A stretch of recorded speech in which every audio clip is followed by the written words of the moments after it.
Okay, so sympatholytics. Sympatholytics are like two types, alpha blockers and beta blockers. Now, some general properties of alpha blocker includes they are vasodilators, they cause priapism, okay, they are good for diabetes, dyslipidemia. Now, some common characteristics of beta blocker are they cause bradycardia, they decrease the RAS system, okay, so increases the blood pressure, okay. Now they causes erectile dysfunction and they are bad for diabetic dyslipidemia. So this is very important. Now priapism means prolonged penile erection, okay, and also you have to know that what happens to insulin, like alpha blockers inhibit the insulin release from the beta cell of pancreas, and beta blockers, all right, promotes the release of insulin, okay, hence the good for diabetes dyslipidemia and bad for diabetes dyslipidemia. All right, so alpha blocker there are two types. First, non-selective, okay, so they have both alpha 1 and alpha 2 action. There is specific alpha 1 blocker and there is specific alpha 2 blocker, okay. The specific alpha 2 blocker only names are required. First name is yohimbine, ठीक है, और दूसरा क्या है, आइरोजैक्सन, ठीक है. Now yohimbine is a plant product which causes priapism. So जितने भी अल्फा ब्लॉकर्स होंगे उसमें साइड इफेक्ट के रूप में प्रायापिज्म हो सकता है, ठीक है. This is the prolonged penile erection. तो इम्पॉर्टेंट क्या है, it is used as a, it is increases the libido and sexual desire. It is a aphrodisiac, but it is not approved by the FDA, ठीक है, या CGI से वो approve नहीं हुआ है. But yohimbine is used in some places as an aphrodisiac, ठीक है. तो ये हो गया अल्फा 2. अल्फा 1 के बारे में बाद में डिस्कस करते हैं. अब आते हैं नॉन सेलेक्टिव में. देखिए तो वो वहाँ पे आपको देखने को मिलेगा non competitive irreversible blocker and competitive reversible blocker, ठीक है. ये दो कैटेगरीज है, ठीक है. तो पहला हो गया आपका नॉन कम्पिटिटिव इरिवर्सिबल ब्लॉकर, ठीक. उसका एग्जांपल हो जाएगा फेनॉक्सीबेंजामीन, ठीक है. So it is a drug of choice for the symptoms of pheochromocytoma. It is a symptoms of drug of choice for the symptoms of pheochromocytoma. यहाँ पे competitive और reversible blocker का एग्जांपल क्या हो जाएगा, टोलाजोलिन या फेंटोलामीन, ठीक है. Phentolamine is important, phenoxybenzamine is important, ठीक है. The phentolamine is important because it causes cheese reaction, used in clonidine withdrawal, erectile dysfunction and diagnosis of pheochromocytoma. ये था सिम्टम्स ऑफ फियोक्रोमोसाइटोमा जहाँ पे फिनॉक्सीबेंजामीन का रोल था. लेकिन यहाँ पे डायग्नोसिस ऑफ फियोक्रोमोसाइटोमा जहाँ पे फेंटोलामीन का काम है, ठीक है. समझ में आया ना. अगर हम लोग मतलब फियोक्रोमोसाइटोमा की बात किया जाए तो सिम्टम्स को ट्रीट करने के लिए सबसे पहले अल्फा ब्लॉकर इन जनरल हम लोग फिनॉक्सीबेंजामीन को यूज़ करते हैं. अगर उससे ठीक नहीं होता है तब हम लोग प्रोपेनाडोल बीटा ब्लॉकर को ऐड करते हैं, ठीक है. ना इम्पॉर्टेंट चीज़ क्या है कि अल्फ़ा 1 ब्लॉकर जितने भी थे, ठीक है, वो these are very very important. तो इसमें आईवी के रूप में हम लोग इंडोरामीन और यूरापिडिल को यूज़ करते हैं. इन दोनों का नाम आप लोग कुछ देर पहले मेरे पहले वीडियोज़ में हाइपरटेंसिव इमरजेंसी के रूप में यूज़ किया जाता था, उसमें देखा था इंडोरामीन और यूरापिडिल, ठीक है. क्योंकि आईवी यूज़ किया जा रहा है, इमरजेंसी में हम लोग यूज़ करेंगे जहाँ ओरल एक्सेसिबल नहीं है, ठीक है. ओरल में क्या है, ओरल में alpha 1A alpha 1B blocker use कर सकते हैं या अल्फ़ा 1A ब्लॉकर यूज़ कर सकते हैं. As such alpha 1A blocker अगर डायरेक्टली यूज़ करेंगे तो वो BPH में यूज़ किया जाएगा, ठीक है. सबसे इम्पॉर्टेंट नाम है उसमें टैम्सुलोसिन सिलोडोसिन, ठीक है. Tamsulosin is very very important name, ठीक है. पूछा जाता है टैम्सुलोसिन को BPH में यूज़ करते हैं, उसका मैकेनिज्म ऑफ एक्शन बताइए, ठीक है. नाउ अल्फ़ा 1A जो है उसमें क्या है BPH, और अल्फ़ा 1B जो क्या है वो वेसोडाइलेशन करवाएगा, हाइपरटेंशन में यूज़ कर सकते हैं. सबसे इंपॉर्टेंट नाम है प्राजोसिन. तो ये सब एक्सप्लेन वाई में, वाइवा में ये सब क्वेश्चन पूछा जाता है कि कौन सा ड्रग है वो किस रिसेप्टर पे काम करता है। ठीक है, तो प्राजोसिन, टेराजोसिन, अल्फाजोसिन, डॉक्साजोसिन। ठीक है, अंडर ग्रेजुएट को नेम्स याद रखने हैं। ठीक है, सो अगर बीपीएच प्लस हाइपरटेंशन किसी को होगा तो ड्रग ऑफ चॉइस क्या हो जाएगा, प्राजोसिन। और सिर्फ अगर बीपीएच होगा तो उसका ड्रग ऑफ चॉइस क्या होगा, टैमसुलोसिन। ठीक है, अब आते हैं प्राजोसिन एज सच बहुत इंपॉर्टेंट ड्रग है। ठीक है, तो it is a drug of choice in BPH and hypertension. Very good, ये तो सभी जानते हैं, लेकिन यूज़ में सबसे इंपॉर्टेंट जानना है, it is also used as in a scorpion sting. Scorpion sting में this is the drug of choice, prazosin. ठीक है, और it is good for diabetes dyslipidemia. ये तो कोई भी अल्फा ब्लॉकर में ये चीज़ आप बोल सकते हैं कि it is good for diabetic dyslipidemia. ठीक है, साइड इफेक्ट के रूप में क्या था, उससे कॉमन हो गया प्रायोपिज्म, वो तो होना ही है। ठीक है, कम होगा या ज़्यादा होगा लेकिन होगा जरूर। ठीक है, और दूसरा क्या था, पोस्चुरल हाइपोटेंशन करता है, ये इंपॉर्टेंट है, पोस्चुरल हाइपोटेंशन करता है। ठीक है, so it is known as the first dose effect. It is known as the first dose effect seen at the starting of the prazosin. ठीक है, so start with the low dose and give at bed time. ये उसका treatment का तरीका हुआ, first dose effect. ठीक है, तो what are the other drugs, तो उसका ये है तुम्हारा डोज 0.5 मिलीग्राम एच मतलब एट बेड टाइम। इंपॉर्टेंट क्या है कि drug showing first dose effect में कौन कौन से ड्रग होते हैं जो पोस्चुरल हाइपोटेंशन कर सकते हैं। ठीक है, तो सबसे इंपॉर्टेंट नाम आता है prazosin, clonidine, captopril. This is an potent MCQ. ठीक है, ये एग्जाम में क्वेश्चन वाइवा में पूछा जा सकता है। ठीक है, तो अब आगे बढ़ते हैं स्कॉर्पियन स्टिंग में। स्कॉर्पियन स्टिंग में वेनम जो रहता है वो आर्टरी कंस्ट्रिक्शन कराता है जिससे हाइपरटेंशन होता है। ठीक है, आर्टरी कंस्ट्रिक्शन से क्या हो सकता है, पल्मोनरी इडीमा हो सकता है क्योंकि रिटेंशन ऑफ द फ्लूइड्स। ठीक है, तो वहाँ पे इन दोनों चीज़ को ठीक करने के लिए हम प्राजोसिन को देते हैं।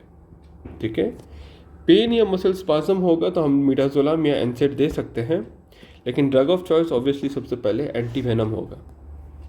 ठीक है, एंटीवेनम होगा, साथ में प्राजोसिन को देना है, मिडाजोलाम देना है, एनसेड दे सकते हैं। ठीक है, so these are very important, scorpion bite. ठीक है, अब बीपीएच, ये तो सर्जरी की टॉपिक है। ठीक है, लेकिन यहाँ पे मेडिकल ट्रीटमेंट भी है, सर्जन्स लोग इन मेडिकल ट्रीटमेंट का यूज़ करते हैं। अगर वो काम नहीं करता है तो ही सर्जरी होता है। Okay, so when medicine fails then only surgery, right. So हम लोग बहुत तरह से कर सकते हैं, आईओएस को ओपन भी कर सकते हैं। ठीक है, प्रोस्टेट साइज को डिक्रीज भी कर सकते हैं, जिसमें एक सर्जरी के बारे में आप पढ़िएगा, सर्जरी में TURP। ठीक है, नेट पे सर्च करो TURP क्या होता है, then you will get the all the procedure. तो इसमें क्या है कि ड्रग ऑफ चॉइस क्या है, टैमसुलोसिन। ठीक है, अगर हाइपरटेंशन प्रेजेंस है तो प्राजोसिन। यहाँ पे क्या है कि प्रोस्टेट का साइज अगर डिक्रीज करना है तो 5 alpha reductase inhibitors like finasteride, dutasteride जो करने हेल्प करता है टेस्टोस्टेरोन को डाईहाइड्रोक्सी टेस्टोस्टेरोन में, उसको हम लोग यूज़ करते हैं, फिनास्टेराइड। ठीक है ना, इसको कहाँ कहाँ यूज़ किया जा सकता है, बीपीएच में यूज़ किया जा सकता है, प्रोस्टेट कैंसर में यूज़ किया जा सकता है, क्योंकि प्रोस्टेट का साइज़ को कम करना है। तो मेरा एम है प्रोस्टेट का साइज़ को कम करना। ठीक है, उसके लिए हम लोग ये कर रहे हैं। हर्सुटिज्म इन फीमेल में हेयर्स आ जाना। ठीक है, मेल पैटर्न बाल्डनेस, उसमें यूज़ किया जा रहा है, इवन मेल पैटर्न बाल्डनेस में। ठीक है, उसमें फिनास्टेराइड और मिनॉक्सिडिल को यूज़ किया जा रहा है। ठीक है, सो मिनॉक्सिडिल इज़ अ वेसोडाइलेटर और finasteride is a 5 alpha reductase inhibitor. Clear हो गया। अब आते हैं बीटा ब्लॉकर्स में। अल्फा ब्लॉकर हो गया, अब आते हैं बीटा ब्लॉकर में। बीटा ब्लॉकर में आपको नाम जानने हैं, ठीक है, और उसका काम जानना है। तो first generation beta blocker, second generation and third generation, ये 3 तरह का हो गया। First generation is a non selective beta blocker जिसमें β1 equal to β2 equal to β3 property पाया जाता है। सेकेंड जनरेशन जो होता है वो कार्डियो सेलेक्टिव होता है। ठीक है, जिसमें β1 ब्लॉकर जो है वो मोर β1 सेंसिटिव होता है, β2 कम, β3 कम। ठीक है, और थर्ड जनरेशन जो होता है उसमें एडिशनल प्रॉपर्टी होती है, वेजोडाइलेशन प्रॉपर्टी। ठीक है, इन सारे को देखिएगा, β2 में वेजो कंस्ट्रिक्शन करवा रहा है, लेकिन यहाँ पे वेजोडाइलेटरी प्रॉपर्टी थर्ड जनरेशन में पाया जाता है कुछ बीटा ब्लॉकर में। ठीक है। तो फर्स्ट जनरेशन का आपको सिर्फ नाम जानने हैं। First generation non selective beta blocker जो है सबसे इंपॉर्टेंट है प्रोप्रानोलोल, और इसके बारे में तो डिटेल में जानना है। बाकी हर जगह इसका कहीं ना कहीं नाम मतलब आने वाला है। मैंने यह नंबरिंग वैसे की है कि कितने सारे बीटा ब्लॉकर को आपको जानना है, ठीक है। तो प्रोप्रानोलोल, पिंडोलोल, पेनब्यूटोलोल, टिमोलोल, लीवोब्यूनोलोल और मेटिप्रानोलोल, ठीक है ना। ये तीनों जो है, ये तीनों these are the topical beta blocker used in glaucoma treatment. तो अभी आप जितना भी देखिएगा तो उसमें आपको क्या जानना है कि एग्जाम में पूछा जाता है यार कुछ बीटा ब्लॉकर का नाम बताओ। अब जान तो रहे हैं कि लास्ट में यार सबका लोल होगा, ठीक है, ending with the लोल्स, but exam में वर्ड मुंह से निकलता नहीं है, ठीक है। तो कुछ कुछ चीज़ को ऐसे याद रखो कि यार ये बीटा ब्लॉकर यहाँ यूज़ करते हैं, ये बीटा ब्लॉकर यहाँ यूज़ करते हैं, एटलीस्ट एक दो नाम याद करके रखो। उससे क्या होगा कि कम से कम तुम कुछ बीटा ब्लॉकर के नाम याद कर लोगे, राइट। कि नेम सम, अगर कोई पूछेगा name some topical beta blocker, तो एटलीस्ट तुम टिमोलोल का नाम मुंह से निकल ही जाएगा इस तरह से, ठीक है ना। तो या फिर ऐसे याद कर सकते कि लॉन्गेस्ट बीटा ब्लॉकर कौन सा है, नैडोलोल। शॉर्टेस्ट बीटा ब्लॉकर कौन सा है, एस्मोलोल, ठीक है। तो ये दीज आर वेरी इंपॉर्टेंट, ठीक है। अच्छा, इम्पॉर्टेंट क्या है कि फर्स्ट जनरेशन में नैडोलोल था और साथ में सोटालोल भी है।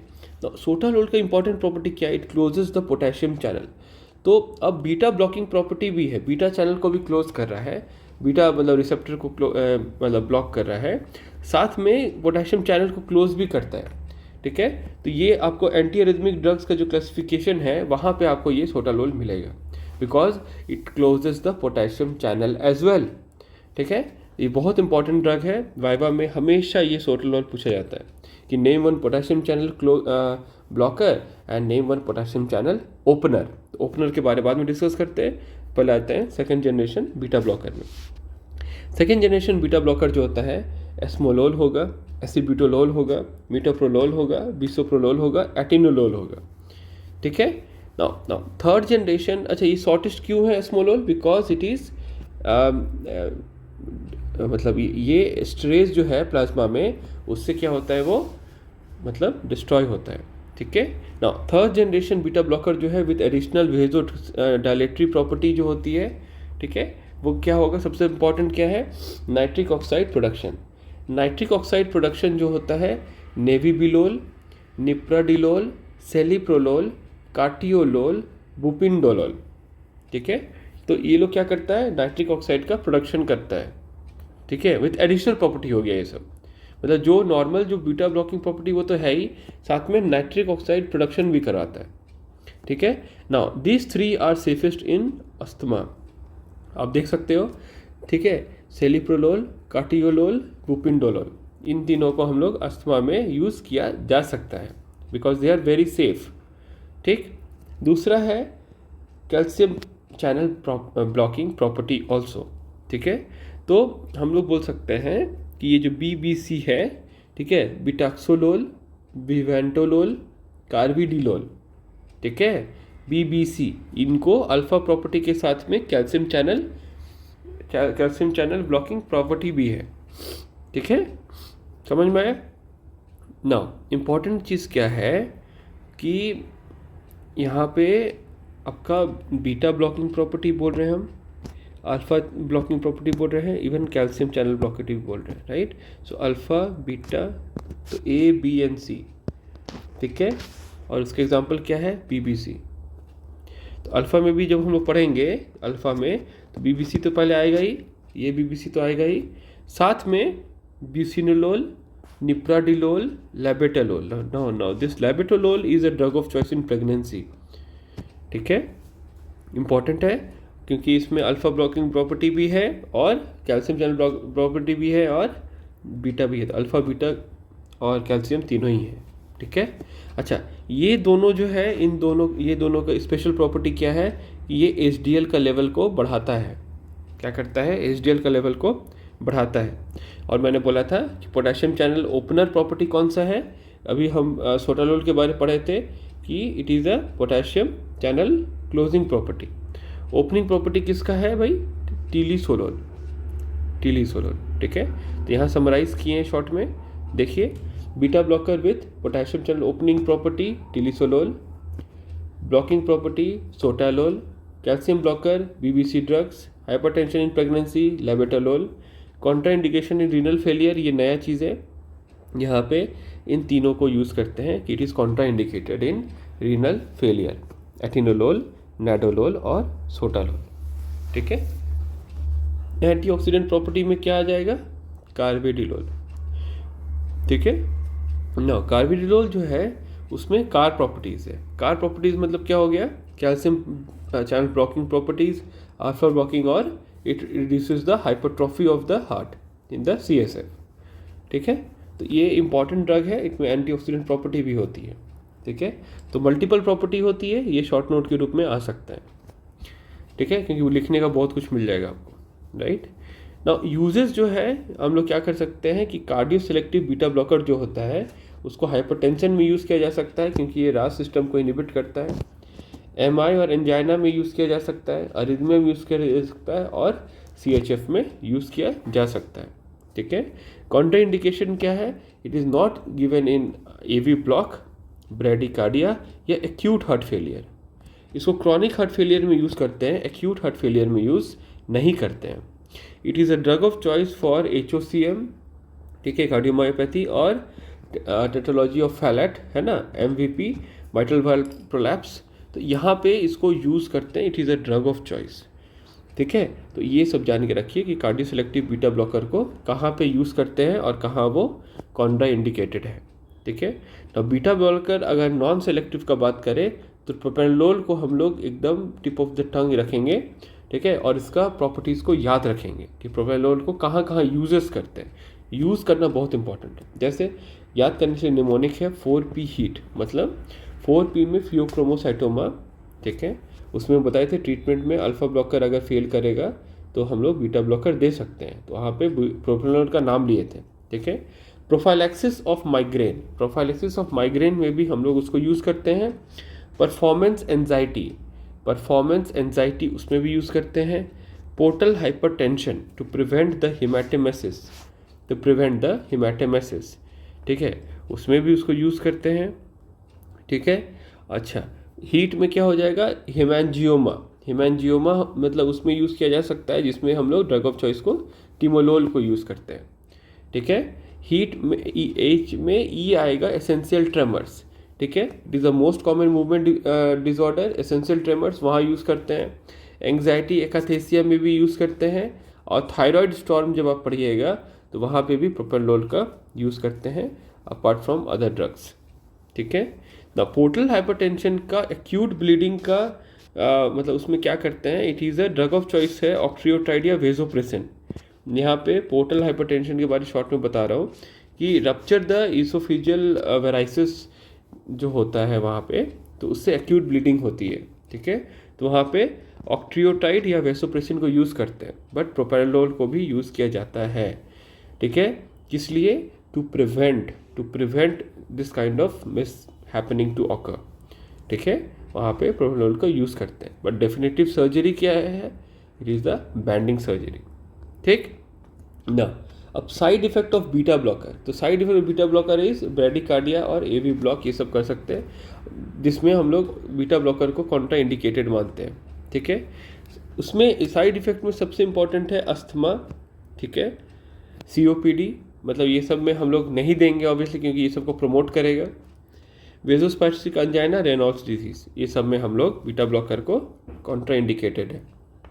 ठीक है, तो सेलेक्टिव हो या नॉन सेलेक्टिव हो, वो ब्रैडिकार्डिया या AV ब्लॉक में हम लोग क्या करेंगे, कॉन्ट्रा इंडिकेट करेंगे, और नॉन सेलेक्टिव बीटा ब्लॉकर जो है वो कॉन्ट्रा इंडिकेटेड है अस्थमा, COPD, वेसोस्पैस्टिक अंजाइना और रेनॉल्ड्स डिजीज़ में। ठीक है ना, सब स्पेशल प्रॉपर्टी क्या है कि इंट्रिंसिक सिम्पैथोमिमेटिक एक्टिविटी। ठीक है, तो पार्शियल एगोनिस्ट के रूप में यूज़ किया जा रहा है। It do not cause the bradycardia और टैकीकार्डिया। ठीक है, तो इम्पॉर्टेंट है beta blocker with partial agonist activity क्या क्या है, तो बकोपा मनोरी के नाम सुनिएगा, it is a memory enhancer. ठीक है, एक जड़ी बूटी टाइप का है बकोपा मनोरी, तो वहीं से आ जाएगा बकोपा। ठीक है, तो ब्यूसिनिडोलोल, सेलिप्रोलोल, ऑक्सीप्रिनोलोल, पिंडोलोल, एसबिटोलोल, एल्प्रिनोलोल। ठीक है, तो एक पहला ये हो गया, it is a partial agonist property also.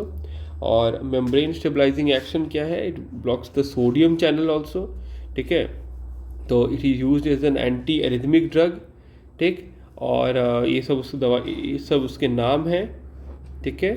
It is Contra indicated in corneal anaesthesia, क्योंकि उसका ग्लोकोमा उस समय हम लोग यूज़ नहीं करेंगे, मतलब ठीक है, यूज़ नहीं करेंगे। अच्छा, beta blocker as an antidote for bradycardia, अगर अच्छा बीटा ब्लॉकर अगर के कारण अगर ब्रैडिकार्डिया होता है तो उसमें एंटीडोट के रूप में क्या यूज़ किया जाता है, ये एक MCQ आता है बहुत इंपॉर्टेंट, ठीक है। एट्रोपिन या ग्लूकागॉन को यूज़ किया जा सकता है कि बीटा ब्लॉकर के कारण जो आपका ब्रैडिकार्डिया हो रहा है तो वहाँ एट्रोपिन या ग्लूकागॉन को यूज़ किया जाएगा, ठीक है ना। Beta blocker mask the symptoms of hypoglycaemia except sweating छोड़ के बाकी सबको सिम्टम्स को रोक देगा, ठीक है। तो इम्पॉर्टेंट क्या है, अब इसको देखिए, हाइपोग्लाइसेमिया होगा, ब्रेन को स्टिमुलेशन जाएगा, सिंपैथेटिक नर्वस सिस्टम मतलब एक्टिवेट हो जाएगा, जिससे पैल्पिटेशन बढ़ेगा, ट्रेमर बढ़ेगा, एंग्जाइटी होगी, स्वेटिंग होगी, ठीक है। तो इम्पॉर्टेंट क्या है कि स्वेटिंग को छोड़ के, because it is a cholinergic, it is SNS cholinergic, बाकी सारा सिम्टम को क्या करेगा, बीटा ब्लॉकर मास्क कर देगा, क्योंकि ये सब प्रॉपर्टी, ये सब जो है, ये सब बीटा रिसेप्टर के कारण हो रही है। तो इस जब ये ब्लॉक हो जाएंगे तो ये तीनों एक्टिविटी बंद हो जाएगा, ठीक है। तो this is a hypoglycaemic unawareness, ठीक है। तो ये इंपॉर्टेंट है, ड्यू टू इंसुलिन या सल्फोनाइल्यूरियाज उसमें देखा जाता है, तो उसके साथ में हम बीटा ब्लॉकर को नहीं देंगे, ठीक है। ग्लूकोमा जो हो गया उसमें अगर आप देखिएगा, अगर ये आई का अगर एक फ़ोटो, मतलब गंदा सा फोटो है बट स्टिल आप समझ सकते हो, दिस इज़ द इरिडोकॉर्डियल एंगल, ठीक है। और यहाँ पे आपका इंक्रीज IOP जो होगा, अगर मोर देन 21 है तो हम लोग उसको ग्लूकोमा बोलेंगे, ठीक है। उसके बाद देखिए सिलेरी ब्लड वेसल्स है, वहाँ से एक्वस ह्यूमर आया अंदर, देख सकते हैं आप, ठीक है। और 10% जो है आपका यूवियो सैक्रल में चला जाएगा, और 90% आपका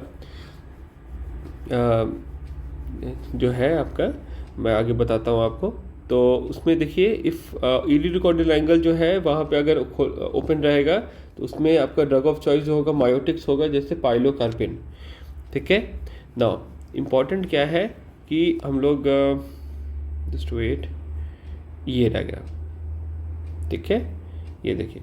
now this is an I, right. Now यहाँ पे देखिए, this is the lens, now this is the lens. ऊपर से देखते हैं, ये रहा कॉर्निया, ठीक है, ये एंटीरियर चैम्बर, ये पोस्टीरियर चैम्बर, मतलब आइरिस हो गया ये, ठीक है। ये रहा आइरिस, ठीक है, आइरिस के आगे में एंटीरियर चैम्बर, आइरिस के पीछे पोस्टीरियर चैम्बर, ठीक है। Now this is cornea, this is the sclerocorneal junction, तो यहाँ से आ गया स्क्लेरा, ये हो गया कॉर्निया, ठीक। ये रहा एपिस्क्लेरल वेन, यहाँ आप देख सकते हैं, ठीक है। ये देखिए यहाँ स्क्लेमेंस कनाल हो गया, ठीक है। और इम्पॉर्टेंट चीज़ है आपका ट्रेबेकुलर मैसवर्क हो गया ये, ठीक है, यहाँ पे शो हो रहा है, इम्पॉर्टेंट है। देखिए आइरिस से जस्ट अटैच, यहाँ पे सिलेरी मसल्स है, और सिलेरी मसल जो होता है लेंस से कैसे अटैच होती है, तो ये होता है सस्पेंसरी लिगामेंट से, ठीक है। Now lens is always crystalline and lamellar, अगर नहीं होगा ये तो कैटरैक्ट होने का चांस बढ़ जाता है। ये आइरिस है, ये आइरिस का स्फिंक्टर है यहाँ पे, अगर आप ध्यान से देख रहे हैं तो, ठीक है। Now and this please follow the, ये प्लीज़ फॉलो कि यहाँ पे एक्वस ह्यूमर का फॉर्मेशन होने के बाद, एक्वस ह्यूमर का फॉर्मेशन होने के बाद this is the flow, this is the flow, ठीक है, टुवर्ड्स द, मैं यूवियो सैक्रल और जो मैं ये बोल रहा था ट्रेबेकुलर मैसवर्क के बारे में, वो ऐसे ही होता है, 90% ट्रेबेकुलर मैसवर्क, 10% यूवियो स्क्लेरल, ठीक है। ये मैं बोल रहा था एक्चुअली यहाँ कि 90% ट्रेबेकुलर मैसवर्क और 10% यूवियो स्क्लेरल, राइट। अभी TM का ट्रेबेकुलर मैसवर्क था, मैं भूल गया था, ठीक है, मतलब जस्ट वो टर्म स्लिप कर रहा था, टिप ऑफ द टंग था, लेकिन बस आ नहीं रहा था, राइट। नाउ इम्पॉर्टेंट है मायोटिक्स जो होते हैं, मायोटिक्स क्या क्या काम करता है, it helps in the contraction of the ciliary muscle, ठीक है, tightening of the trabecular meshwork, allowing increased outflow of the aqueous through the traditional pathways, ये मायोटिक्स का ये रोल है, राइट। पाइलोकार्पिन क्या करता है? पाइलोकार्पिन का स्पेसिफिक प्रॉपर्टी क्या है? It controls the intraocular pressure in the angle closer glaucoma, emergency relief of mydriasis in an acutely glaucomatous situation, to reverse the mydriasis caused by a cycloplegic agent, in the treatment of accommodating strabismus after cataract extraction in the case of, ये आप पढ़ोगे, intracapsular cataract extraction में उसको use किया जाता है, ठीक है ना। आउटफ्लो में हम लोग बोले थे कि 90% ट्रेपेकुलर मिसवर्क से जाता है, ठीक है। ओपन एंगल में क्या आ जाएगा? जैसे एजिंग में होगा। एंगल क्लोजर में क्या आएगा? मिड्रियासिस में यूज़ कर सकते हैं, closure of the IC angle, ठीक है। और यूवियो आउटफ्लो जो होता है उसमें हम लोग PGF2 अल्फ़ा जो है, जिसका अल्फ़ा एक्शन होता है, उसको हम लोग यूज़ करते हैं, ठीक है। ये डायग्राम हो सकता है आपका क्लियर हो गया हो, ठीक है। I will repeat, this is cornea, ठीक है। नाउ दिस इज़ लेंस, और ये जो एरिया बचता है, जो जो जस्ट एक ब्लैंक स्पेस होता है between the iris is the प्यूपिल, जो आपको दिखता है बाहर से, ठीक है। तो this is the cross section. अब यहाँ से देखिएगा, ये आइरिस हो गया, ठीक है। आइरिस के आगे में एंटीरियर चैम्बर, आइरिस के पीछे पोस्टीरियर चैम्बर, ठीक है। और यहाँ पे एक्वस ह्यूमर का फॉर्मेशन होता है, ठीक है। और एक्वस ह्यूमर पूरा जाता है, यहाँ पूरा एक्वस ह्यूमर पूरा अंदर में रहता है, ये एंटीरियर चैम्बर में, पोस्टीरियर चैम्बर में, राइट। और पीछे में यहाँ पे रहेगा विट्रस ह्यूमर, ठीक है। तो aqueous humour always flowing state में होता है, और एपिस्क्लेरल वेन्स यहाँ एब्जॉर्ब होता है, ठीक है। और यहाँ पे देखिएगा, यहाँ स्लेम्स कनाल भी है, और यहाँ ट्रेबेकुलर मेशवर्क भी है, राइट। सो आगे बढ़ते हैं, ठीक है। Now drugs known as ocular hypotensive. Now ocular hypotensive drugs जो होते हैं उसमें सबसे पहला आएगा PGF2 अल्फा एगोनिस्ट, ठीक है। It increases the uveoscleral outflow. Route क्या होगा? It topical route eye route में देंगे, एक्सेप्ट द एसिटाजोलामाइड, जिसको हम लोग इमरजेंसी टाइप का IV देते हैं, हम लोग एसिटाजोलामाइड को IV देते हैं, ठीक है। द इम्पॉर्टेंट क्या है, ड्रग्स का नाम में सब में प्रोस्ट लगा रहेगा, ठीक है। लेटानावर बीमाप्रोस्ट है ना, टैफ्लूप्रोस्ट, ट्रेवोप्रोस्ट, ठीक है। ड्रग ऑफ चॉइस में ओपन एंगल ग्लोकोमा से लेके एंगल क्लोजर ग्लोकोमा, सब में हम लोग क्या करेंगे, उसको ड्रग ऑफ चॉइस के रूप में यूज़ करते हैं। नाउ इम्पॉर्टेंट क्या है, side effect. Side effect of what? Side effect of, जैसे लेटानोप्रोस्ट मान लो, सैंडी आइज, ठीक है, लगेगा कुछ है, कंकर जैसा कोई चीज़ है, राइट। एंटीड्यूराइटिस कर सकता है, इरिडोसाइक्लाइटिस कर सकता है, ठीक है।